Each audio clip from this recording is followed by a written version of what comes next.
Olá a todos mais uma vez. Estamos aqui como forma de encerramento deste nosso congresso no Clico, desde que foi o segundo e último dia do congresso. E antes de mais, em meu nome e das minhas colegas da organização, gostaria de mais uma vez agradecer a todos quantos se inscreveram, todos quantos hoje e ontem nos fizeram companhia neste nosso congresso e por todos os feedbacks que fomos recebendo da vossa parte, que são extremamente importantes para que realmente nós percebamos se foi de encontro às vossas expectativas ou não e de que forma é que poderemos melhorar em eventos futuros ou iniciativas futuras que venhamos a organizar. Estamos sempre prontas a ouvir quem se inscreveu e quem assistiu aos nossos eventos sobre aquilo que mais gostou, menos gostou e sobre aquilo que mais gostaria de ver abordado, para que depois então possamos a partir daí evoluir, melhorar e trazer-vos sempre aquilo que melhor vá de encontro ao que pretendem ver. Hoje estou mais uma vez com as minhas colegas Kátia e Elizabeth para fazermos aqui um apanhado do que foi o dia de hoje, tentarmos resumir um bocadinho as apresentações de hoje e os conteúdos que nos foram passados e aquilo que sai deste dia de congresso e destes 2 dias no Clico. Tivemos alguns problemas técnicos logo pela manhã e por esse motivo pedimos mais uma vez desculpas.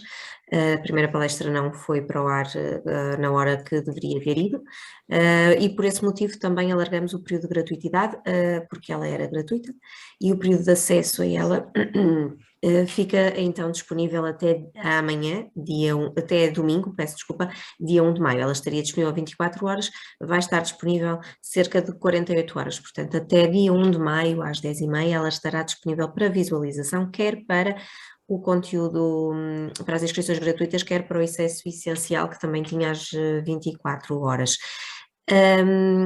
Os acessos prata e premium teriam acesso por mais tempo, portanto não são afetados por esse problema, mas as nossas desculpas são endereçadas porque realmente foi algo que nos escapou ao controle.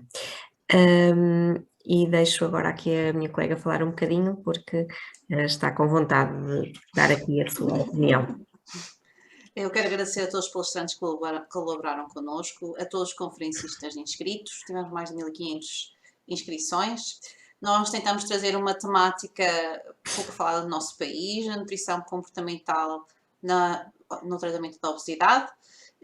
Espero que tenham aproveitado, que tenham feito as novas aprendizagens. Deixem os vossos comentários e sugestões para uma próxima, para nós podermos crescer e irmos de encontro às vossas ideias e necessidades também formativas. Okay.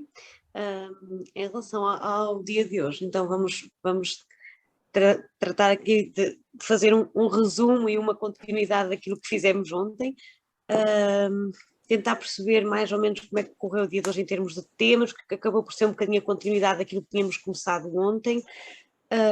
No início logo de manhã, com algumas questões aqui, pronto, que entretanto foram resolvidas, mas falamos de um tema muito interessante e que vem no seguimento daquilo que estávamos a falar ontem, do impacto das questões externas a nós, aquilo que vem de fora, o impacto dos mídias na imagem corporal, e eu acho que foi particularmente interessante na passagem daqueles pequenos vídeos que foram apresentados e que nos faz realmente pensar às vezes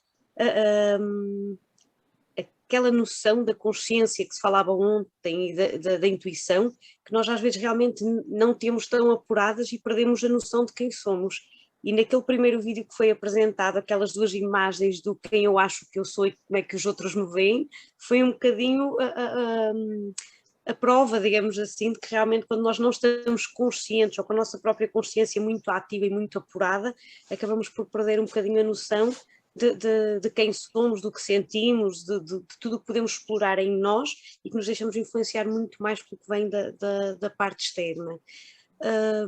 Na continuidade, depois também falamos aqui um bocadinho da questão das competências parentais, e tudo vai bater um bocadinho a este segmento do fora e do dentro e do mais para além da situação em si, que realmente achei interessante, que foi dito uma pequena frase que me tocou particularmente e que acho que aborda um bocadinho toda esta questão da obesidade. Aqui relacionado com a parentalidade, mas eu acho que se pode aproveitar um bocadinho para isto todo, que é a parentalidade é uma dança, não é? Aliás, nós somos todos aqui, na questão do sermos, somos todos uma dança. Vamos mudando ao longo do tempo, vamos nos ajustando aos fatores externos, vamos nos ajustando à família, vamos nos ajustando à sociedade, mas não podemos esquecer de nos ajustar a nós próprios também, não é? E de começar a trabalhar este conhecimento e esta questão mais interna logo na infância, e até como foi dito numa das últimas palestras, até às vezes um bocadinho antes disso, não é? Começa até às vezes antes da gravidez, não é? Mas quando começamos a pegar e a trabalhar a criança, podemos trabalhar logo estas questões que mais tarde poderão trabalhar-nos e ajudar-nos a trabalhar um bocadinho na prevenção e num ajuste mais interno daquilo que é a obesidade e daquilo que pode ser feito por nós na questão da obesidade. Eu acho que é importante também observarmos, né, quando estamos a lidar com as crianças, porque muitas vezes, quando temos medos e ansiedades em relação a comportamentos que elas têm, que são normais e naturais, porque elas ainda não estão desprogramadas pela sociedade, muitas vezes isso revela questões que nós temos que resolver.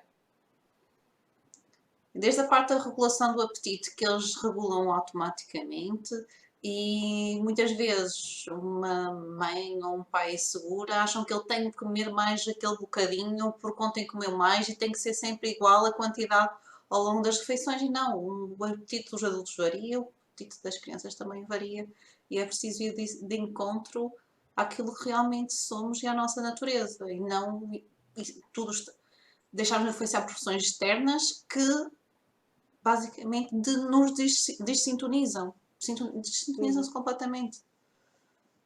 Acaba por ser um bocadinho perdemos aquele contacto, desculpa, perdemos aquele contacto com as nossas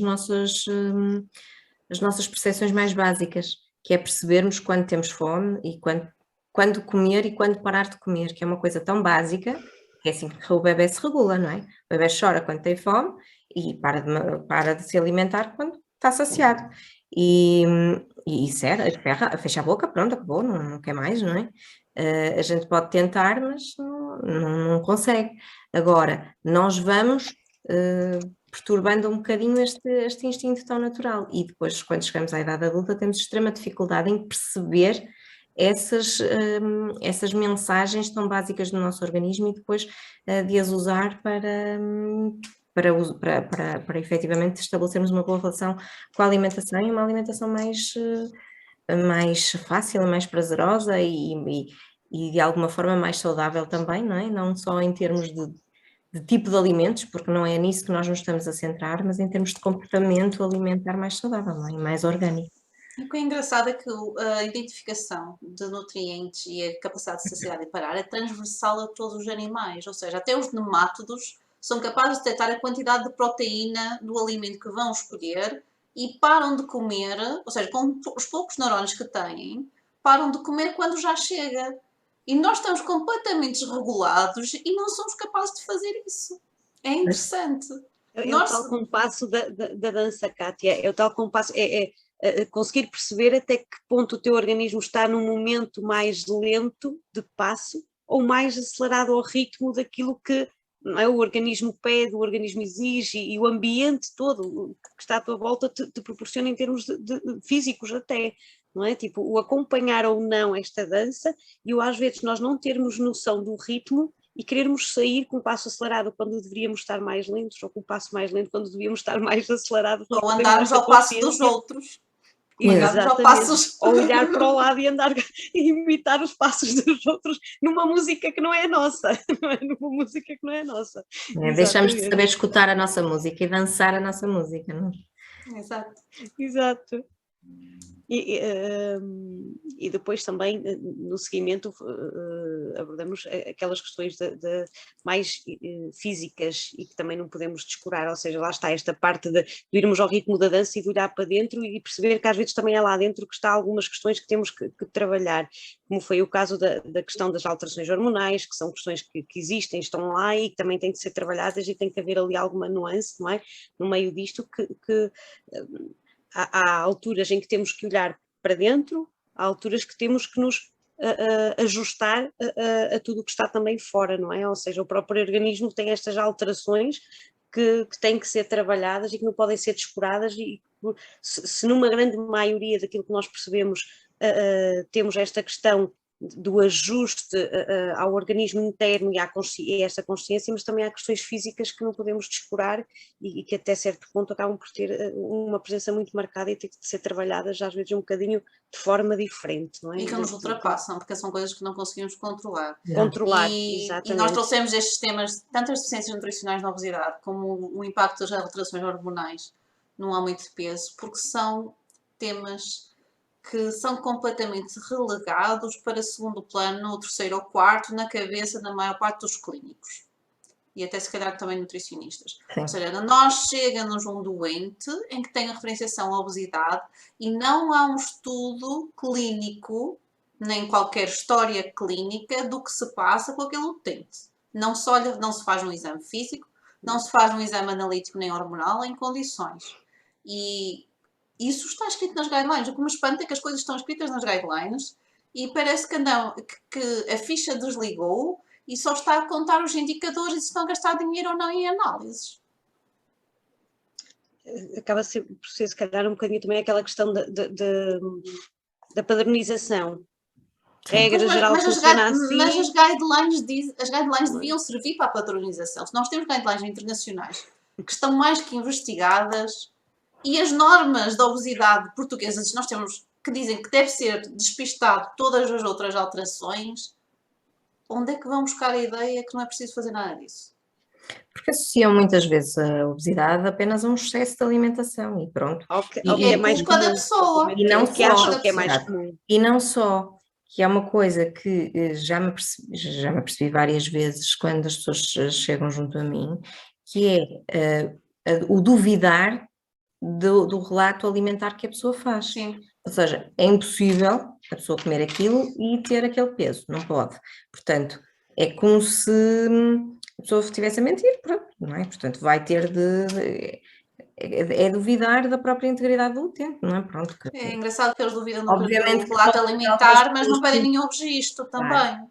Mas a verdade é que pode haver, a lógica, há pessoas que se calhar quando são questionadas podem ter aquele viés de querer ir de encontro àquilo que acham que nós queremos ouvir, certo, mas há formas de nós percebermos o que está por detrás, há formas de nós irmos ali esmiuçar e perceber efetivamente como é a alimentação daquele utente, como é que é a relação dele com o ato de se alimentar, não é? Porque muitas vezes nós temos pessoas que são pressionadas e não se vai ver o que está por trás, não é? Lá está, o ver além do peso nunca se vê. Não é? Nunca se vê. E nestas coisas tão básicas que nem estamos a falar de comportamento alimentar, estamos a falar de situações clínicas, estamos a falar de alterações hormonais, estamos a falar de deficiências nutricionais que são completamente menosprezadas e depois vemos situações, por exemplo, que tudo o que é obesidade é tratado da mesma forma, ou pelo menos é referenciada da mesma forma. Sim. Quer tenha 5 anos, não é? Quer tenha 85. Eu tive uma referenciação, Marta, deixa-me só contar este episódio que é caricato. Eu tive uma referenciação para perda de peso de uma pessoa com 89 anos, com 150 quilos, já tinha aqueles 150 quilos há mais de 20 anos, que eram os últimos registros que eu tinha lá, não tinha mais. A questão é essa. O que é que vamos fazer aos 89 anos, com 150 quilos? Qual é a vantagem dessa pessoa perder peso? E depois é assim, será que é esse o problema maior dessa pessoa? Certo, exatamente. Um problema grave, 150 quilos, dependendo da estatura, obviamente, é de certeza um excesso de peso muito grande, mas aos 89 anos parece-me que se calhar temos de nos preocupar com outras coisas e preocupar o que é que aquela obesidade está a esconder naquele momento, não é? Exato. Como é que aquela pessoa se está a alimentar? Obviamente que até podemos ter perda de massa gorda, mas perda de peso, obviamente, pronto, perda de peso sim, Sim, mas não com esse objetivo como primeira coisa, porque vamos ter ali certamente situações mascaradas e que são relegadas, não é? Estas deficiências nutricionais, neste caso, não é? São complicadíssimas. E depois vemos outra coisa que é,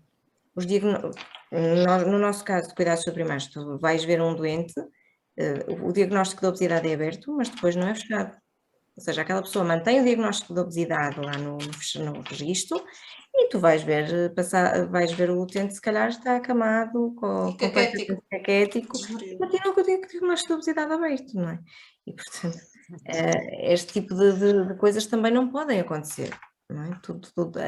Ou bem que usamos os registros a nosso favor e os programas a nosso favor e os recursos a nosso favor, ou então não vale a pena. Mais vale escrever à mão. Para não fazer nada ou fazer copy-paste, Realmente, mais vale escrever à mão que está-se com mais atenção ao que se está a fazer, não é? São muito frequentes, pôr o diagnóstico, abre-se o diagnóstico, ou seja, nunca mais se reviu aquela situação. É preciso estar em cima, não é? Uma pessoa e uma obesidade aos 20, aos 30, aos 40, é completamente diferente. Faz diferença. Faz toda a diferença. Aos 80 anos uma obesidade é diferente de uma obesidade aos 20. Os objetivos naquele paciente são diferentes. Na pessoa de 80 é diferente dos objetivos de uma pessoa de 20. Não é realista nós pensamos que uma pessoa de 80 anos vai ter exatamente os mesmos objetivos e a mesma intervenção e vamos cá perder peso a torto e a direito. Não é realista, não é? Uma perda... E o mais grave, Marta, é que no centro de saúde onde estou já existe nutricionista há 20 anos, mais ou menos. 20 anos, não era eu, mas era outra colega. Quase 20 todos. anos. Ou seja, essa pessoa podia ter sido encaminhada com 69 anos, que se calhar tinha uma lógica perder peso aí, do que andar com 150 quilos desde os 69 anos. Claro. E nunca foi encaminhado antes, não. Até porque em algumas questões, se formos ver, e quando estamos a falar que quando se ganha peso demora tempo, mas para conseguirmos também que se perca, às vezes pode ser um trabalho moroso que também pode demorar o seu tempo, não é? E nestas questões aqui, que benefícios é que se tem, se calhar em fazer algum, objetivar se calhar o tratamento ali, quando lá estava a dizer a Marta, há ali outras questões por trás que se calhar seriam mais vantajosas e teriam mais qualidade ao utente do que propriamente estarmos a trabalhar só afincadamente numa questão de objetivo de perder peso, não é? E depois temos que ter em conta a perda de massa magra que vai haver com a perda do peso, que a atividade física eu consigo pôr um doente de 89 anos a fazer, claro, para melhorar a massa muscular, não ter sarcopenia para perda de peso e não perder forças nem mobilidade. Isto é um bocado utópico. Quando olhei para aquela referência, eu pensei, o que é que passa? Será que as pessoas olham, param para pensar ou encaminha, é mais um e depois é para encaminhar? Não pode ser assim.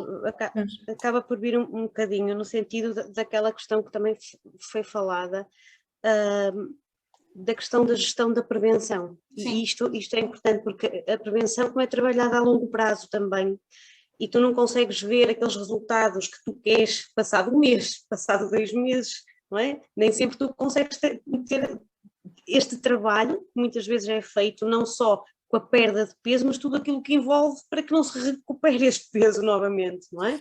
Tentar ir às motivações que estão por trás, ou que poderão eventualmente estar por trás, e ajudar-nos a trabalhar um bocadinho esta manutenção posterior.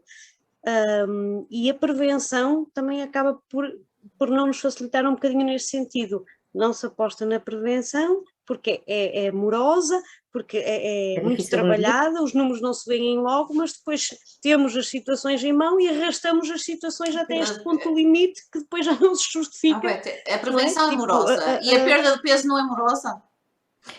Exato, mas é isso que eu na mentalidade da maior parte das pessoas não, porque quando caminham têm de perder X até não sei quanto, não é? Até à cirurgia da anca, porque tem cirurgia da anca ou tem cirurgia da redução mamária. Por exemplo, exatamente. São objetivos completamente irrealistas. É possível fazer, obviamente que se a gente quiser tentar manipular o peso a esse ponto, claro que sim, claro que vamos fazer ali uma restrição doida e vamos pôr a pessoa a comer quase nada e ela vai perder peso. Agora, é peso que nós queremos que ela perca, perder peso, isto é brincar, não é? Mas eu costumo dizer que para perder peso, então se é para perder peso a torto e a direito, vamos ali ao talho e cortamos. O que não se percebe é que há décadas que este país anda a falar de prevenção, há décadas que anda-se a falar isto em congressos e não há políticas implementadas nem dinheiro para políticas de prevenção. Isto parece a República dos Doidos, porque vai tudo contra a verdade. A verdade, você há recomendações científicas, há evidência científica, há melhorias em N países que fazem políticas de prevenção, melhorias muito significativas no espaço de 3 a 5 anos, mas se calhar 5 anos já é mais que a legislatura, já não interessa. E não há uma continuidade de uma política de saúde, de prevenção, para bem da população, não é para projeção política. Ponto final, nós precisamos de decisões de topo e que abranja toda a população e ter as pessoas necessárias para isso. Claro. E políticas disseminadas em todo o país. Exato. Não é, eu faço isto, depois Qualidade. tu fazes outra, e tu fazes outra, e depois não há uma avaliação de resultados, e faz as coisas em cima do joelho. Trabalhamos para números, mas para os números trabalhamos para números e para os números errados. Sim, se queremos fazer Na prevenção, realidade- temos que fazer em casa, temos que preparar as coisas em casa, porque depois já não estamos a ter consultas. Trabalhamos para consultas, não é? Pronto. Isso para E consulta. mesmo Qualidade, que, quantidade. e não é? mesmo Qualidade, que quantidade. trabalhássemos para números, ou que fosse para avaliar resultados, que resultados é que seriam mensuráveis ou que nos iriam avaliar? Quilos perdidos? E isso é alguma coisa em termos de resultados só? É que ganhos em saúde não são fáceis de medir, não é? Não são facilmente mensuráveis e é muito difícil de avaliar. É óbvio que ser avaliado é importante e na minha ótica não é? Eu acho que ter o nosso trabalho avaliado é importantíssimo. Agora é preciso perceber como é que nós vamos avaliar isto de forma correta para não prejudicar os utentes, não os profissionais. Marta, nós temos um S-Clinic completamente estúpido, nem deixa-nos extrair dados, temos que ir um a um. Porque eu estava, de facto, a avaliar as minhas consultas e ver quais são as estratégias que estão a funcionar. Mas eu tenho que abrir o utente um a um para tirar os dados demográficos e clínicos que me apetece. Não tenho aquilo a cair numa base de dados. Cai para o governo, mas eu não consigo aceder a ela.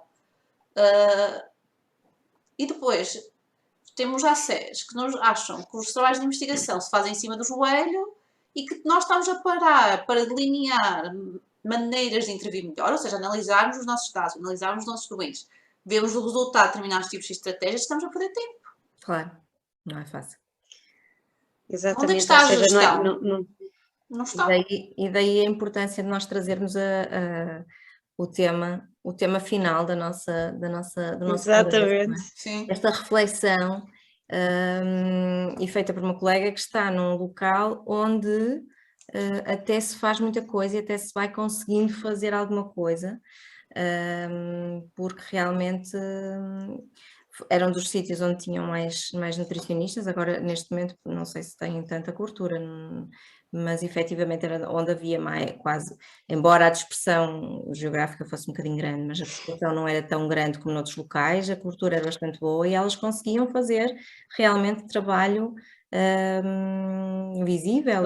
Continuam a desenvolver. Continuam com imensos projetos e não fazem, e mostram realmente bons resultados, e que se calhar se espelhássemos aquilo que elas fazem lá noutros locais, seria muito mais útil do que aquilo que se calhar fazemos ou que tentamos fazer. Pressionadas pela gestão. Lá está. Eu acho que às vezes a tal aposta... Não é porque nós não sabemos como trabalhar e nós transmitimos a quem nos gere como se deve trabalhar. Fazem ouvidos moucos, porque nem sequer leem evidência. Ou a noção que se tem do que é a prevenção. Acho que passa um bocadinho por aí. O que é a prevenção? E o que é a prevenção nos cuidados de saúde primários? Efetivamente é um bocadinho difícil às vezes justificarmos as atividades que queremos fazer para a prevenção, para a educação, para a saúde, para a sensibilização da comunidade para determinado tipo de temáticas, porque temos de justificar tudo, é-nos exigido números para justificar tudo. A exigência dos números e depois na prevenção, quando falamos de prevenção, quando falamos de potenciar, promover saúde, nem sempre nós conseguimos ter números, não é? Temos números, claro. Porque não é feita, se não é feita neste país, como é que vamos ter números deste país? Mas como é que tu justificas? Existem números dos outros países, caraças, e já estão publicados. Não é isso, mas como é que tu justificas uma ação que vais fazer, não é? quando te pedem números para justificar isso, como é que isso vai interferir, por exemplo, na tua consulta, quer dizer, nas listas de espera que tens para a consulta. Mas isso tem que deixar de ser prioridade da lista de espera. Mas isto Ponto foi final. Supostamente, Ou então sim, colocam, se há poucos profissionais, nós temos que colocar esses profissionais onde abrangem mais pessoas, que é na prevenção. Claro. Ou colocam um número de profissionais suficientes, ou então deixam de fazer más práticas, que isto é má prática, ponto final, de gestão de recursos. Simples quanto isso, as coisas estão publicadas, há exemplos de outros países, há exemplos de países de terceiro mundo que têm poucos recursos, o que é que eles fazem? Ações de prevenção, Claro. ações de saúde pública, andam com nutricionista a tratar os desnutridos um a um. Exato. Mas aí tens que ter noção que os números, quando chegam, não é na hora em que tu estás a trabalhá-los. Eles vão demorar algum tempo, são processos mais longos, em que Todos os os trabalhos de números são investigação, imediatos. todos os trabalhos de investigação científica demoram tempo, Betty, e as pessoas têm que saber, e mesmo a gestão, quando faz Sim. Porque a questão Mas tu tens noção disso. é querer o imediato, o rápido. É E isso. muitas das vezes isso acontece também com o próprio utente, quando chega à consulta, quando fazem aquela questão do e agora quanto é que eu vou perder até à próxima Exatamente. consulta? Sim. Calma, calma, não é? Eu não tenho bem noção do que é que se passa com o organismo, como é que está a questão interna do utente e nem todos os fatores que estão à volta dele, nem se ele vai conseguir cumprir tudo aquilo que nós combinamos. Sabes, Betty, trabalhado. eu dou o exemplo de uma casa. Tu tens o projeto, contratas o empreiteiro, contratas pessoas, tens sempre o projeto feito no tempo que é previsível ou nunca se sabe o que é que vai acontecer? E geralmente dura mais tempo. E não só, nós temos... Não consegues entrar em conta todos os fatores. Eu acho que o discurso tem de mudar do quanto é que eu vou perder daqui até à próxima consulta para o que é que eu vou ganhar. Vou aprender? O que é que eu vou ganhar? Exatamente, o que é que eu vou ganhar? Isto me vai trazer, porque não é uma... lá está. É muito mais do que perder peso, isto não é uma questão de perder peso, não é? Obviamente que perder peso pode ser uma questão importante, mas acima de tudo nós queremos ganhar saúde, queremos ganhar saúde física, mental, porque a saúde tem uma dimensão muito mais ampla do que só a saúde física, não é? Envolve muito mais. E aquela pessoa tem de ser capaz de ter uma vida e de ser autónoma a nível alimentar, não estar dependente de um papel, de uma orientação que lhe é dada por um profissional de saúde, a que ela tem de recorrer de X em X tempo para ter essa orientação. Tem de ter autonomia para conseguir ter uma relação saudável com a sua alimentação, consigo mesmo, para perceber as suas necessidades. Obviamente que a orientação está lá, mas não é uma relação de dependência, é essa relação de dependência é que nós temos porque não pode estar dependente, não é? A minha alimentação, eu tenho que ser autónoma na minha alimentação, de perceber como é que eu vou fazer para ter essa alimentação saudável, e a alimentação saudável não é só o que eu como e o quanto como, é como, porquê, quando, é toda a envolvência, não é? É por exemplo, fazer uma refeição à mesa em família. Isso faz muita diferença para muita gente, nas quantidades que come, no tipo de alimentos que come, na forma como sente a alimentação, como vive a alimentação, e é muito posto em segundo plano, não é? Só falamos em perder peso, perder quilos, e estamos a reduzir completamente tudo aquilo que se pode ganhar a uma perda de quilos, que nem sempre traduzem ganhos em saúde, não é? Uma dieta restritiva, nós sabemos perfeitamente que restrição alimentar, se não for uma restrição alimentar, e quando falamos em restrição não é comer, uma pessoa que tem uma ingestão excessiva comer menos, estamos a falar de restringir grupos de alimentos, de fazer dietas restritivas mesmo a ponto de comer menos do que as próprias necessidades básicas do organismo, estamos a falar de coisas mesmo excessivas, e estamos a falar de dietas restritivas repetidas, uma vida inteira de restrições e de ingestão insuficiente de nutrientes numa base diária, que vai levar a muito mais problemas de saúde do que o excesso de peso que pode existir naquela pessoa, não é? E depois temos uma obesidade a mascarar uma desnutrição. E toda a desregulação que vem daí, não é? E entram aí todos aqueles ganhos que tu estavas a falar. Ou seja, aquela questão do não o que é que eu perco, o que é que eu vou perder, mas o que é que eu vou ganhar. E quando Aprendizagem. perdem peso, muitas das vezes não têm consciência que não estão a ganhar muita coisa. Estão Exato. a perder esta questão da qualidade daquilo que podem fazer, até mesmo com a própria alimentação. Não é? Aquela relação que têm com a alimentação que não lhes permite estar sentados à mesa com a família, porque têm que se levantar logo para poder manter a restrição a que estão E condicionados. ninguém está... Que têm que se afastar, não é, destas rotinas e destas questões, Claro. para se controlarem. Que na E base não é ninguém ganhar está nada, aqui a não é? dizer... Não é exatamente um ganho. E não estamos a dizer que perder peso é sempre mau, ou que não há perda de peso, Exatamente, não sim, deve sim, sim, haver sim, nada sim, disso, não sim, é? sim, sim, Obviamente sim. que perda de peso, quando nós estabelecemos uma melhor relação com a alimentação, uma alimentação mais saudável a todos os níveis, no sentido amplo da palavra, nós vamos, é perfeitamente natural que ocorra uma perda de peso decorrente disso quando nós estamos a perder, por exemplo, gordura corporal, estamos a alterar a nossa composição corporal, porque melhoramos a alimentação que fazemos e melhoramos o nosso estilo de vida, porque praticamos exercício, hidratamos-nos mais também. Agora, não é uma perda de peso a qualquer custo, e isso é que nós não defendemos, isso é que estamos a falar, não é? Não perder peso a qualquer custo. E acho que é importante por aqui os utentes também a refletir nos benefícios, porque eles dizem, já consegui isto, mas eu com muito, isto está a ser um sacrifício, mas não é maior Sim. sacrifício ter o peso a mais, ter dores nas articulações, não sentir-se mal com o seu corpo, não se sente melhor agora, eu realmente sinto melhor agora, então qual é o sacrifício? É sacrifício sentir-se melhor? As pessoas, é aqui uma dissonância que as pessoas não fazem nenhuma autorreflexão de facto nos comportamentos que têm e aumentam muito mais aquela ideia de que é tudo, a mudança é de facto é penosa, mas eles já escalam isso e nem refletem nos ganhos que estão a ter e de ganhos de bem-estar, naquilo que sentem, na maneira como sentem o corpo, Mas, na maneira como comem. mas eu acho que muitas vezes as pessoas falam em sacrifício, e pelo menos eu falo isto pela minha experiência.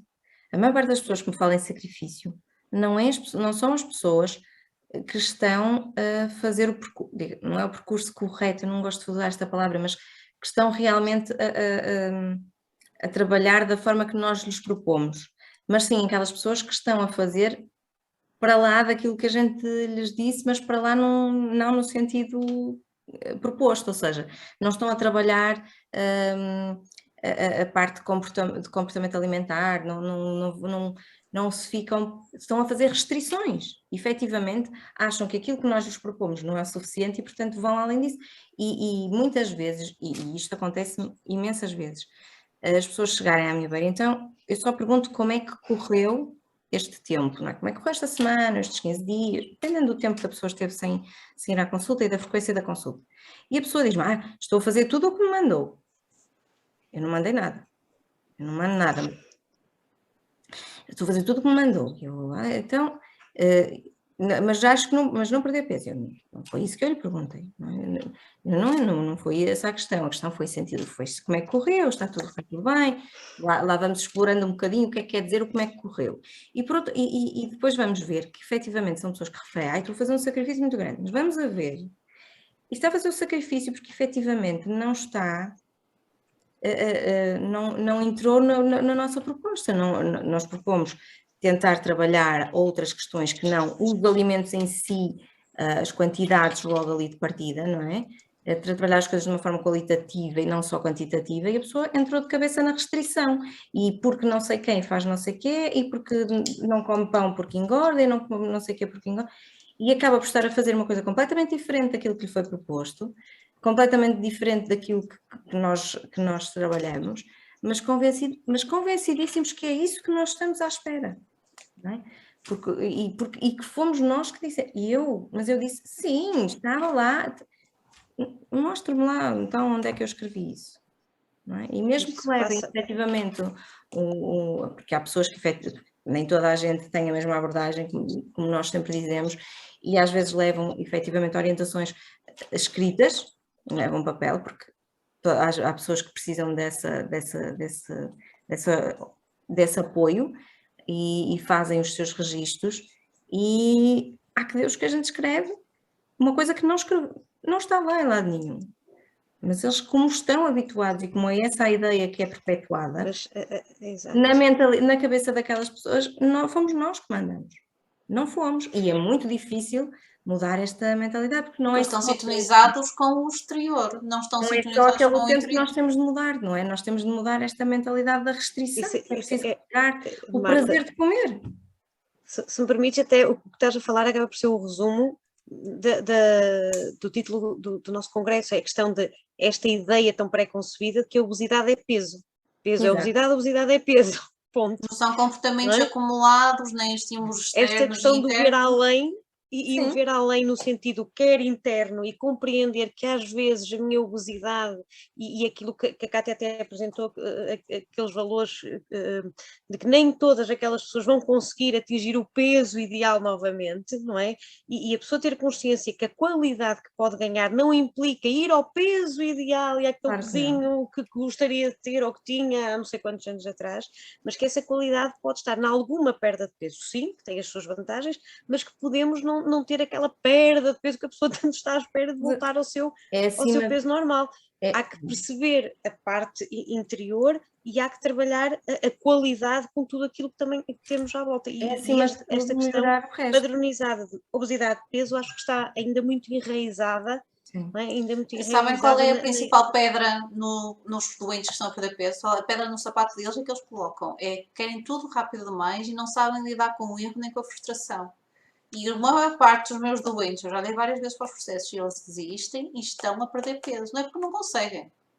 Eles estão a perder peso, não é a obesidade se calhar que eles querem. E veem aquilo como um processo temporal, que é aquilo, é a dieta para aquilo.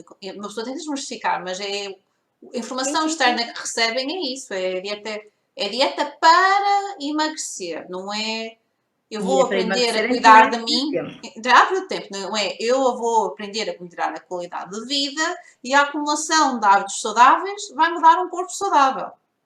E esse processo de aprendizagem demora. Não é igual para toda a gente. O corpo e não é igual, não vamos é igual ser toda a gente, exatamente. Não, a velocidade é diferente. E não só, a nossa composição corporal é diferente, a nossa estrutura óssea é diferente, a nossa musculatura é diferente, a nossa genética é completamente diferente, quer dizer, a não ser que mesmo dois irmãos gêmeos idênticos, podem ter variações.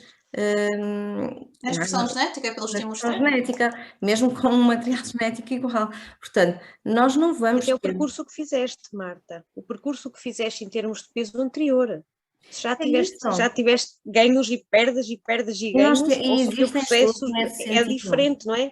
Tudo isso que altera o metabolismo interno, o funcionamento interno. De gêmeos idênticos, usando gêmeos idênticos e ver a expressão genética de acordo com o ambiente também em que estão inseridos e tudo mais, e verificar que há diferenças. Portanto, porque é que a obesidade havia de ser diferente? Porque é que o peso havia de ser diferente? Porque é que a nossa composição corporal havia de ser uma coisa diferente? E nós sabemos que há diferenças, nomeadamente entre pessoas, entre homem e mulher há sempre diferenças, obviamente, não é? Mas a nossa composição corporal é muito mais do que o peso e nós não podemos ver, quer dizer, uma pessoa que de repente começa a beber mais água, por exemplo, não é? Uma pessoa que bebe pouca água e de repente começa, apenas um hábito, não é? Começa a beber mais água, necessariamente vai ter ganhos em saúde, não é? Mas em termos de peso, até pode aumentar, porque fica mais hidratada. Beber mais 1 litro de água é mais 1 quilo. Quer dizer, qual é... Não vai urinar logo. Obviamente. Se eu estou mais hidratada, se o meu corpo tem... Se eu estou a beber água, se estou a aumentar a ingestão de água, não é? É a mesma coisa que começar a fazer exercício físico Quer dizer, não é? Não é só o aumento muscular. A massa muscular demora mais tempo a aumentar em termos de peso. Mas o volume sanguíneo aumenta e isso pesa. A composição corporal altera-se e não é só músculo, gordura, é toda a composição corporal, é todo o nosso corpo se altera. E depois há as variações normais, não é? Nós temos variações diárias de peso que podem ir... até 2 quilos. Se estiveres perto do período, são mais 2 quilos. Pelo menos a mim são mais 2 quilos. Mulheres em período pré-menstrual podem ter aumentos até superiores. Sim, sim, não é? sim. E mesmo valores de manhã para a noite, tu tens variação no peso, não é? E uma variação pode ser bastante grande, portanto, Depende de muita coisa, o teu funcionamento intestinal, como é que o trânsito intestinal está a funcionar, como é que... tudo. Há vários fatores que podem interferir, lá está, Portanto, nós não conseguimos é ter demasiado essa redutor percepção olhar só para o peso, para o peso, exatamente. não é? E a pessoa perder 1 quilo ou ganhar 1 quilo pode não querer dizer absolutamente nada, e nós estamos a criar ou frustrar. O dizer que e dizer a uma pessoa e depois achar que, pronto, se perdeu 1 quilo e a gente dizer-lhe muito bem, mas estamos a criar às vezes uma falsa segurança naquela pessoa também, dizendo: sim senhor, perdeu 1 quilo, muito bom. É uma falsa segurança, porque vamos criar frustração se ela a seguir tiver uma variação de mais 2. E nós estamos a investigar potenciais erros e potenciais Não é? que a Porque pessoa não depois sequer também está a temos observar. Porque depois também temos a investigação e que também já fomos vendo, que começa a mostrar que estas variações, que é mais, que acaba por ser tão prejudicial ou mais à nossa saúde, o efeito ioiô, não é? O reganho de peso, o estar ali nas oscilações de peso, propriamente ter sempre um bocadinho acima. Aquelas oscilações começam a ser associadas a maiores riscos do que propriamente tu teres um pouquinho acima, não é? Restrição e compulsão estão na mesma linha de problemas comportamentais. Um é o excesso e o outro extremo é a restrição. A restrição leva à compulsão. Claro, são ali um ciclo que não anda ali. Restrição Torna vicioso. Sim, sim. E quando é tudo sacrifício e restringe todos os prazeres, as coisas complicam. Chega a um ponto que ninguém aguenta. Há um exemplo muito fácil de nós percebermos esta questão da restrição, do proibido ser sempre mais apetecido é uma coisa que é muito simples. Se nós dissermos não penses no elefante cor-de-rosa, vais pensar em quê? Qual é a primeira coisa que vem à cabeça? É um elefante cor-de-rosa, não é? Portanto, quanto mais se diz, a pessoa pensa, não vou comer isto, não vou comer isto, não vou comer isto, obviamente que aquilo não lhe vai sair da cabeça, não é? Portanto, vamos andar ali tudo aquilo que vais restringir vai ser o que mais te apetece. Mesmo que não seja um alimento que até normalmente comas muito, a partir do momento em que te dizem que não podes, acabou, não te sai da cabeça. Ponto, não é? A partir do momento é como, olha, o simples exemplo, simples, que não foi nada simples, não é? Mas a pandemia. A partir do momento em que ficamos confinados em casa, até as pessoas mais caseiras e que se calhar dificilmente fazem algum tipo de atividades, começaram a sentir falta das atividades que faziam se calhar uma vez no ano. Nós tivemos um exemplo claro de que aquilo que de repente não podes fazer é aquilo que te vem mais depressa, não é? Foi uma situação que infelizmente foi muito complicada para muita gente, porque ficar fechada em casa foi muito complicado para muita gente, para a maior parte das pessoas, não é? Mesmo para aquelas pessoas que se calhar, regra geral, estão em casa e não se têm. Não é? Eu sou a exceção à regra, para mim foi complicado. Mas é verdade que há pessoas que se calhar, neste momento, que até podem saem menos do que, não é? Sim, porque desregulou o hábito. É isso. Se calhar as pessoas agora que se pode sair, se calhar não saem, nem pensam em sair tanto como quando não puder. Lá está. Tudo aquilo que nos dizem não, vai ser uma coisa que nos vai estar ali. E, portanto, esta restrição, o restringir, acaba por ser muito complicado de gerir, porque vai dar ao outro extremo, não é? Sim. Mas às vezes acaba por ser mais fácil. Eu acho que muitas das vezes, em alguns processos, acaba por ser mais fácil para quem está a iniciar uma mudança de se acomodar ou pelo menos de se, não sei se é a palavra correta, de se esconder neste subterfúgio. Acaba por ser também um subterfúgio para não darem os passos que sabem que são dolorosos, entre aspas, ou seja, de mudanças que sabem que são necessárias até muitas das vezes, mas depois muitas destas questões acabam por servir, entre aspas, das tais desculpas que se dão, não é? Tipo, ok, vou ter que fazer mudanças. Certo, começo segunda-feira, não é? Tipo, agora não é? Vou ter que fazer uma mudança radical, então vai ser amanhã, vai ser passado, vai ser depois.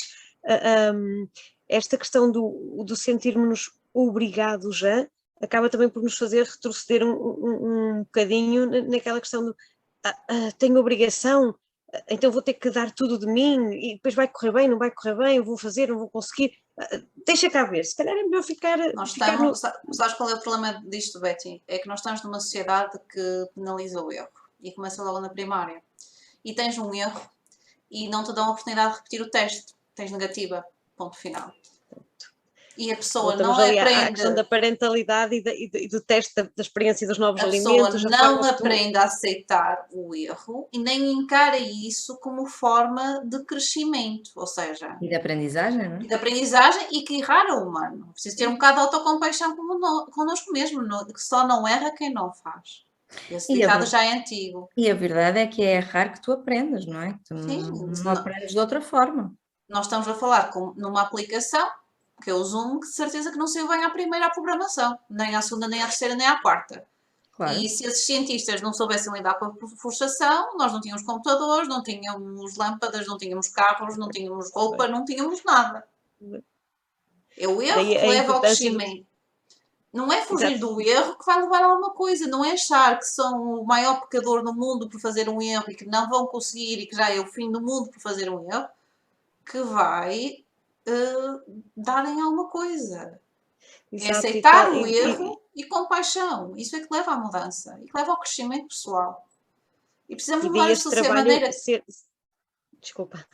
importante na infância, como se falou de manhã, ou seja, aquele processo do não trazer aquelas questões do castigo quando não se quer comer, do forçar quando a criança já intuitivamente se sente saciada, não é? Esta gestão também do não provocar estas reações com a comida que acabam por se reverterem em práticas que se vão prolongando no tempo e que vão ter o seu quê de que mais tarde nestes processos que possam surgir depois eventualmente no sentido da recuperação desta parte interna, não é?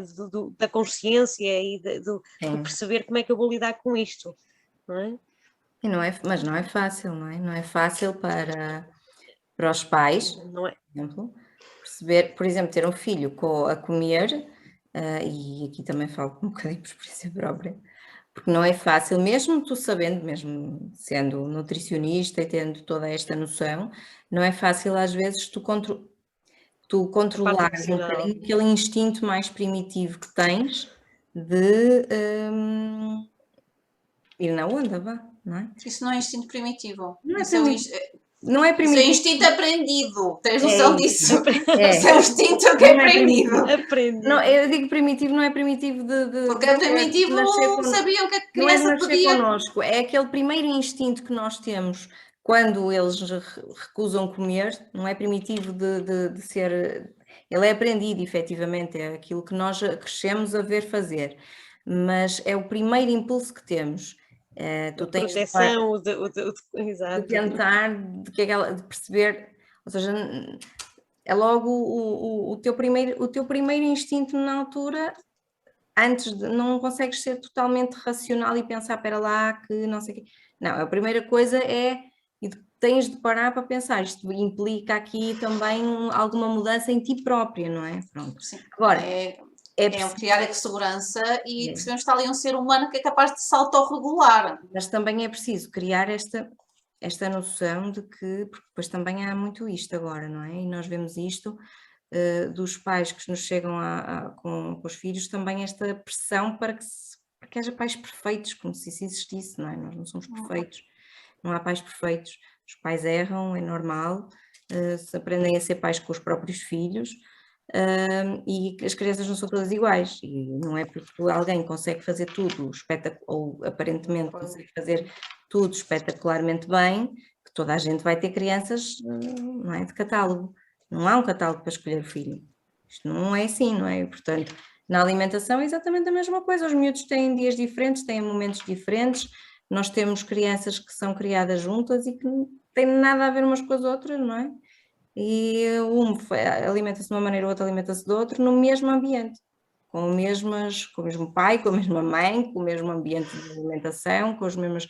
As crianças têm características diferentes, têm personalidades diferentes e têm necessidades diferentes, mas isto não é fácil, não é Mas fácil. se calhar temos que fazer um próximo congresso a abordar a parte da infância. Se calhar era uma boa ideia. Mas também podemos deixar que as pessoas que nos vão ver, não é? Que nos estão a ver, que nos digam se realmente era uma temática que gostassem que nós explorássemos um bocadinho mais. Nós estamos dispostas abertas a sugestões, porque realmente ideias não nos faltam também, não é? Mas nós ideias temos sempre muitas depois Pois para não? executar. Mas somos um bocado enviesadas, é que as ideias vêm em contra aos nossos interesses, não é o interesse de toda a gente que está à nossa Exatamente, volta. lá E está. é isso que nós queremos também, é os nossos interesses Nós e dos ideias outros temos, também. mas temos muitas coisas que às vezes nós queremos, os temas que nós gostávamos de ver debatidos também para nós aprendermos, obviamente, e para nós evoluirmos. Mas como o evento não é só para nós e acima de tudo nós queremos é que as pessoas também vejam as suas expectativas satisfeitas, também estamos sempre abertas a estas sugestões e queremos muito que nos deem esse feedback, porque é importante para nós realmente partirmos daqui para novas aventuras, que nós gostamos de novas aventuras e portanto, mas relativamente àquilo que eu estava a dizer e concluindo o raciocínio, efetivamente é importante se chamar a atenção destas questões, que não é suposto os pais serem perfeitos e conseguirem lidar sempre com todos os episódios, todas estas nuances alimentares dos filhos, e é preciso ir navegando a maré e percebendo que realmente cada criança é uma criança e que não somos piores ou melhores, e depois temos de priorizar o que é mais importante no momento, não é? E se uma criança, por exemplo, se a criança está doente, o importante será que ela coma, não é? Que se alimente minimamente. E tentar, obviamente que o apetite está completamente alterado e é normal que a criança não queira muitas vezes comer, e nós temos de saber o que é que vamos priorizar, não é? Vamos priorizar que aquela criança se alimente. Vamos lá ver o que é que ela come, não é? Aí temos de desligar temos de desligar aquela ficha de que isto não pode, aquilo não pode. Pode é a criança ser alimentada, não é? E depois temos sempre de ver o que é mais importante, como dizia a doutora Clara até na live, tentar perceber o que é mais importante naquela família e como é que nós vamos lidar com aquela família, que cada caso vai ser um caso. E também foi importante nesse sentido percebermos depois como é que funciona a alimentação intuitiva na infância também, porque é um método é um estilo de educação alimentar muito mais, uma alimentação muito mais humanizada, muito mais, lá está, intuitiva, não é? Não vai impor nada e vai ter muito mais respeito pela personalidade da criança, pelas necessidades da criança e por aquelas coisas tão básicas, por aqueles sinais tão básicos que o organismo lhe dá, não é? E que nós muitas vezes temos tendência a ultrapassar e até negociar não é? Porque negociamos com as crianças, quer com os castigos, quer com as recompensas, não é? E com mecanismos de distração também, não é? Que é distrair a criança para ela comer um pouquinho mais com algo que ela e vai-se distrair daqueles seus instintos básicos. E é assim que nós depois acabamos por modificar isto e quando chegamos à idade adulta já não temos qualquer consciência de como é a nossa fome, como é que o meu corpo me diz que tem fome e como é que ele me diz que está saciado. Acho que só aí, Marta, um ponto que acho que foi importante que tu tocaste, que foi esta questão de quando falamos da gestão do peso e de um bocadinho facilitar aqui um bocadinho o processo, que no fundo é um bocadinho isto, é dar um bocadinho de espaço às pessoas para conseguirem entenderem-se também um bocadinho e integrarem-se no próprio processo. Não é? Não estarem à espera que seja alguém que lhe vá dizer, olha, faça isto e aquilo e vamos resolver o assunto. Não, ou seja, vamos integrar a pessoa no próprio processo dela para que aquela solução se mantenha a longo prazo e os benefícios sejam maiores e mais proveitosos a longo prazo. Exato. E a questão é que esta sensação de, ao facilitarmos aqui a pessoa também tomar um bocadinho ali a opção e deixar que ela às vezes anda ali um bocadinho a tentar autoconhecer-se, não é desfocarmos-nos do objetivo daquilo que pretendemos de ter para benefício da pessoa, atenção, que às vezes isto pode dar uma ideia errada de que, ok, então agora estamos aqui a trabalhar esta questão do eu tentar conhecer melhor os alimentos, tentar dar melhor com eles, gerir aqui esta questão mais de uma forma um bocadinho mais leve ou mais ligeira. Então e o meu peso? Então não perco peso? Então não é suposto eu, não é? Tipo, então onde é que fica isso? Então, calma. O objetivo é sempre chegar lá, não podemos deixar que as pessoas também percam esta noção de que nós estamos ali só, Temos não que é? gerir Tipo, nós temos expectativas. este objetivo e é para chegarmos lá. Não É uma é? E questão de gerir a questão é esta. expectativas, não é? Gerir a expectativa de quem tentar que... Até aquilo que é suposto pretender-se Tentar para a que a saúde do pessoa utente, não é? Que nós Uhum. não podemos desfocar disso Sim, e eles têm que ter essa noção. E terem a consciência como é, ou seja, não estarem ali, não é o engano, não gosto muito de dizer esta palavra, mas sim, não estarem ali porque chegam a nós com uma ideia do que é o nosso trabalho e é preciso que conheçam efetivamente o que é o nosso trabalho, não é? Como é que nós trabalhamos, como é a abordagem, o que é que nós propomos, não é? Qual é a nossa proposta de trabalho, porque é um trabalho em conjunto, não é? Qual é a jornada que nos propomos a fazer com aquela pessoa e com esse esclarecimento perceber porque nem toda a gente vai encaixar no mesmo processo, portanto, cada pessoa terá... Exatamente. Aliás, isto é algumas destas questões são trabalhadas e lá está, depende de pessoa para pessoa e às vezes resulta com algumas pessoas, com outras poderá não resultar tão bem. Daí a nossa abordagem também ser aqui um bocadinho as ferramentas Tem que de a se gente usa adaptar. serem um bocadinho... Tem de adaptar. Exatamente.